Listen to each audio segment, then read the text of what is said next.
그러다 적절한데 시간의 신 카이로스가 알려주지요. 육체보다 영혼의 아름다움이 더 귀하다는 사실을 말이죠. 영혼은 육체와 달리 아름다움의 바다와 같은 존재랍니다. 영혼의 알키비아데스가 의무복무를 마치고 돌아오자 온 아테네가 그에 관한 소문으로 들썩였다. 테오도테는 특별한 선물을 준비했다. 소크라테스와 알키비아데스, 알키의 동료들을 치유공간 달빛에 초대하여 성대한 향연을 베풀기로 한 것이다. 향연의 날 아침부터 아테네 곳곳으로부터 소크라테스의 제자와 지인들이 치유공간 달빛으로 모여들었다. 전날부터 마르가리따의 지휘 아래 달빛 요리사들, 일꾼들, 노예들이 부지런히 움직여 만반의 준비를 갖추었기에 손님을 맞이하는 데는 아무런 문제가 없었다. 테오도테는 알키를 본다는 생각에 간밤을 뜬 눈으로 지새고도 여전히 들떠서 식사도 잊고 대문 앞을 서성거렸다. 간단한 치장을 마친 다음 도티는 마르가리따를 불러 일렀다. 리따, 오늘은 당신이 주인이 되어줘. 나는 알키 한 사람 돌보기도 힘들 것 같아.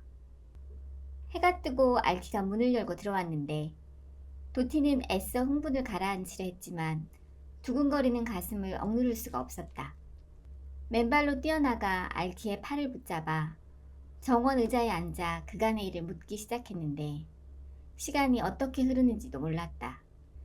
게다가 오가는 사람들이 모두 도티에게 말을 걸어 되도록 길게 대화하려 했기 때문에 오전과 오후 시간이 마치 썰물처럼 빠져나가는 듯 했다.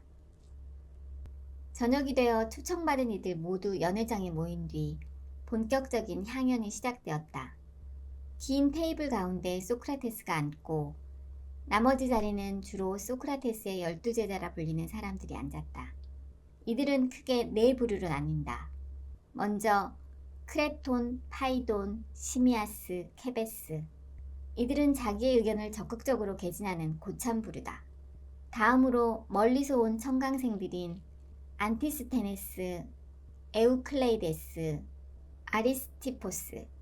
이들은 자신의 학파를 세우는 데 관심이 있다. 그리고 크세노폰, 아이시네스, 플라톤. 소크라테스의 말을 받아 적기 바쁜 막내들이다. 마지막으로 귀족 가문의 민회 의원인 알키비아데스와 크리티아스가 있다. 대화는 다양한 주제에 걸쳐 오후 내내 이어졌다. 서산의 해가 붉게 물들 무렵 사람들은 그때까지 별말 없이 경청하고 있던 소크라테스에게 한 말씀 해달라고 졸랐다. 소크라테스가 테오도테를 보며 말했다. 오늘처럼 즐거운 날 내가 입을 열면 흥이 달아날까봐 긴 말 하지 않겠네. 그래도 이 자리를 마련해 주신 주인장께 고맙다는 인사는 해야 되겠지. 테오도테, 이 시끄러운 이들의 무례를 대신 사죄하리다. 소크라테스님, 기왕 오셨으니 제게 양식이 될 말씀 하나만 해주세요. 오늘은 그대와 알키의 사랑이 너무 빛나 내 말은 빛을 볼 수 없을 것 같구려. 사랑이라고 하셨나요? 선생님, 저는 아직 사랑이 무언지도 몰라요. 기왕 꺼내주신 주제니 이 자리에서 사랑에 관해 이야기해주세요. 그 점에 관해서라면 이미 사랑의 한가운데 뛰어든 그대가 나보다 한 수 위 아닐까요?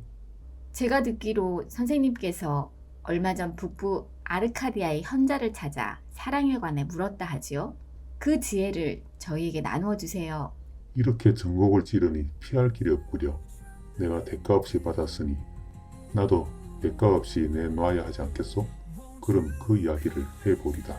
이렇게 하여 소크라테스는 자신이 들은 사랑 이야기를 풀어놓았다. 총명한 테오도테가 말한 그대로 지난날 나는 아르카디아 지방 만티네이아로 가서 제사장이자 현자인 디오티마를 만났다네. 내가 먼저 사랑이란 참으로 아름답지 않나요? 하고 물었다네. 디오티마가 답했고 그럼으로써 우리 사이에 다음과 같은 대화가 이루어졌다네. 소크라테스, 사랑은 아름답지도 선하지도 않아요. 디오티마, 그렇다면 추하단 말인가요? 아름답지 않다고 해서 반드시 추하거나 선하지 않다고 해서 반드시 악하다고 주장할 수는 없어요. 서로 다른 영역에 속하니 굳이 말하자면 사랑은 그 둘의 중간에 있다고 말하는 게 옳아요. 디오티마, 사랑이 여기에도 저기에도 속하지 않는다면 사랑만이 지닌 능력은 무엇일까요? 그 이야기를 하려면 사랑이 어떻게 탄생했는지 알아야 하지요. 제가 들려드릴게요. 태초에 제우스와 디오네 사이에서 아름다운 아프로디테가 태어난 날, 신들의 축하 연회가 열렸어요. 그때 풍요와 지혜의 신 프로스가 잔치에 참석했고 빈곤과 무지의 여신 페니아가 시중을 들었어요. 그날 프로스는 지나치게 마신 탓에 제우스의 정원에서 잠들었고 기회를 엿보던 페니아가 그와 잠자리를 가졌어요. 그렇게 해서 에로스라 불리는 사랑이 태어난 거랍니다. 이러한 자신의 기원으로 인해 사랑은 풍요와 빈곤, 지혜와 무지 사이에서 끊임없이 방황하게 되었지요. 제가 사랑을 중간에 속하는 존재라고 말한 이유를 아시겠지요? 다만 사랑은 아프로디테의 아우라를 받으며 태어났기 때문에 영원히 아름다움을 갈망하는 존재이기도 해요. 디오티마, 그처럼 불완전한 사랑이 대체 인간에게 어떤 유익함을 줄 수 있을까요? 소크라테스, 어떤 사람이 아름다움을 갈망할 때 그는 무엇을 바라는 걸까요? 그 아름다움을 소유하기를 바라는 것이겠죠? 그 아름다움이란 그에게 좋은 것이겠지요? 당연합니다. 그럼 좋은 것을 소유한 다음에는요? 그는 행복을 느낄 것 같습니다만 그러면 그가 소유한 좋은 것이 다른 사람에게도 좋은 것일 수 있을까요? 그건 사람에 따라 다를 것 같네요. 반대로 다른 사람이 소유한 좋지 않은 것이 그에게도 좋지 않다고 할 수 있을까요? 그 역시 사람에 따라 다를 것 같네요. 맞아요. 사람들은 자기에게 속한다는 이유만으로 사랑하지 않아요. 남의 것이라도 좋다고 여기면 사랑하고 자기 것이라도 나쁘다 생각하면 미워하는 법이죠. 그렇군요. 결국 인간은 자신에게 좋은 것을 사랑하는 거군요. 맞아요. 거기에 소유하고자 하는 욕망이 포함되죠. 물론이죠. 그뿐만 아니라 그것을 영원히 소유하고자 하죠. 네, 그것도 포함돼요. 그렇다면 사랑이란 좋은 것을 영원히 소유하고자 하는 욕망이라 정의할 수 있지 않을까요? 정말 맞는 말입니다. 그리고 영원하다는 말은 곧 불멸을 뜻하니 사랑은 불멸에 속하겠지요? 그렇네요, 디오티마. 하지만 인간은 불멸의 존재가 아니지 않습니까? 바로 그런 이유에서 신이 아니기 때문에 인간은 생식을 통해 불멸성을 이어가려 하지요. 그러니 소크라테스, 모든 인간이 자신의 자식에게 한없는 애착을 보인다는 사실을 이상하게 여기지 마세요. 그건 불멸을 갈망하는 사랑의 본성에서 비롯되는 것이니까요. 영웅들이 지닌 야망 또한 불멸의 갈망에 속하고 호메로스나 헤시오도스는 자신의 작품에서 불멸을 갈망하는데 이 또한 사랑의 결과군요. 완벽해요. 하지만 이것으로 끝이 아니지요. 디오티마, 사랑의 비밀이 또 있다는 말씀인가요? 소크라테스, 이번에는 올바른 사랑에 대해 이야기해보지요. 아무리 불멸을 갈망한다 해도 그릇된 사랑이라면 추구할 필요도 지지할 필요도 없지 않겠어요? 맞는 말입니다. 사랑 그 자체는 옳고 그름 중 하나에 속하지 않으니까요. 그것이 사랑만으로는 완전하지 않고 올바른 사랑이 필요한 이유지요. 디오티마, 부디 제게 그 길을 알려주세요. 이제 제가 설명해 볼게요. 청춘의 아주 단순 명료한 시절, 젊은이는 아름다운 상대에게서 사랑을 찾아내요. 그 안에서 고운 생각들을 만들어내지만 적절한 때가 오면 시간의 신 카이로스가 알려주지요. 사랑이 한 육신의 아름다움에 머무르지 않는다는 사실을 깨닫고 나면 다음으로 모든 육신의 아름다움을 생각하지만 좀 더 진지한 이라면 육체보다 영혼의 아름다움이 더 귀함을 알게 되죠. 그런데 우리의 영혼은 육체와 달리 한계를 지니지 않아서 개인과 사물과 모든 지식을 포괄하는 그야말로 아름다움의 바다와 같은 존재거든요. 이 점을 알고 나면 이제 그는 이전의 비좁은 사랑을 벗어나 광대한 아름다움의 바다를 지나 마침내 절대적 아름다움 그 자체를 사랑하게 이른답니다. 그 아름다움은 시간의 흐름에 따라 생겨나거나 사라지지 않고 스스로 영원 불변하는 절대적 아름다움이지요. 그는 그러한 아름다움을 사랑하고 그 아름다움 안에 머물고자 하며 그 안에서 신과 벗이 되어 자신의 한계를 벗어나 불멸에 이르는 삶을 살게 되지요. 궁극적인 사랑이란 이처럼 절대적 아름다움을 추구하며 불멸의 삶으로 나아가게 해주는 힘이랍니다. 지금까지 전해드린 이야기를 제가 노래로 들려드릴게요. 잘 들어보세요, 소크라테스.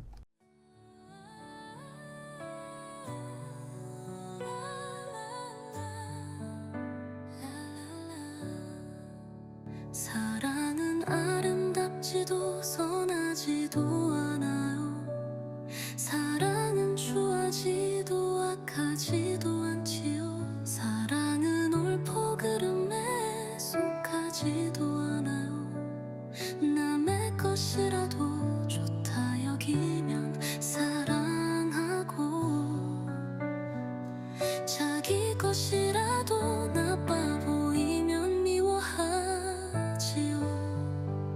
사랑이란 좋은 것을 영원히 가지려는 욕망, 모든 사람이 자식에게 한없이 집착하고 자신의 작품, 자신의 연인이 영원하기 바라는 건 이와 같은 사랑의 본성 때문이지요.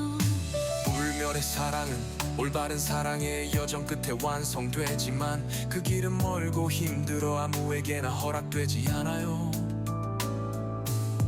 못된 청춘은 아름다운 상대에게서 사랑을 찾아내요. 그러다 적절한 때 시간의 신 카이로스가 알려주지요.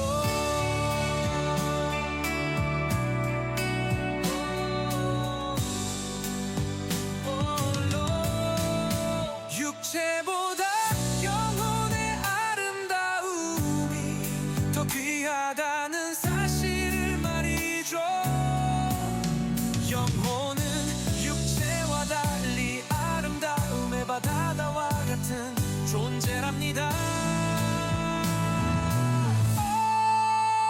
영혼의 아름다움을 사랑하게 되면 더욱 고귀한 아름다움을 볼 수 있어요. 시간의 흐름에 좌우되지 않고 스스로 영원 불변하는 아름다움이지요. 그러한 아름다움을 사랑하고 그 안에 머물며 그 안에서 신과 벗이 되는 세월을 뛰어넘어 절대적 아름다움 속 불멸의 삶을 살게 되지요. 이것이 궁극적인 사랑의 경지랍니다.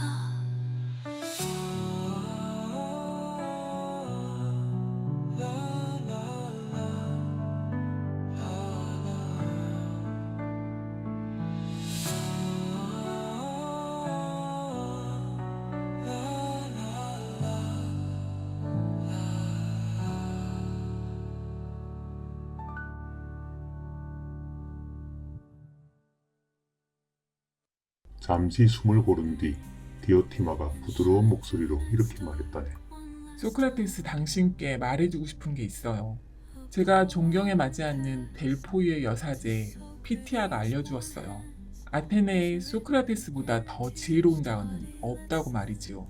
소크라테스, 현명하니 당신이라면 궁극의 사랑으로 불멸의 삶을 얻을 거라 믿어요. 디오티마, 제가 그런 삶을 얻는 게 다른 이들에게 무슨 도움이 될까요? 역시 당신은 제 기대에 어긋나지 않는 분이세요. 걱정하지 마세요. 앞으로 세상에 올바른 사랑, 지혜로운 사랑이 부족할 때 사람들은 당신의 삶에서 그 답을 찾을 테니까요. 참석자들은 가시지 않는 여운 속에 이날의 향연을 마무리했다. 소크라테스의 이야기를 배려심 가득한 답례로 여겨 더욱 감동한 테오도테는 길고 따뜻한 포옹으로 아테네의 현자를 배웅했다. 그날 밤 테오도테는 알키비아데스와 함께하는 둘만의 행복한 순간이 영원히 아름답게 이어지는 꿈을 꾸었다.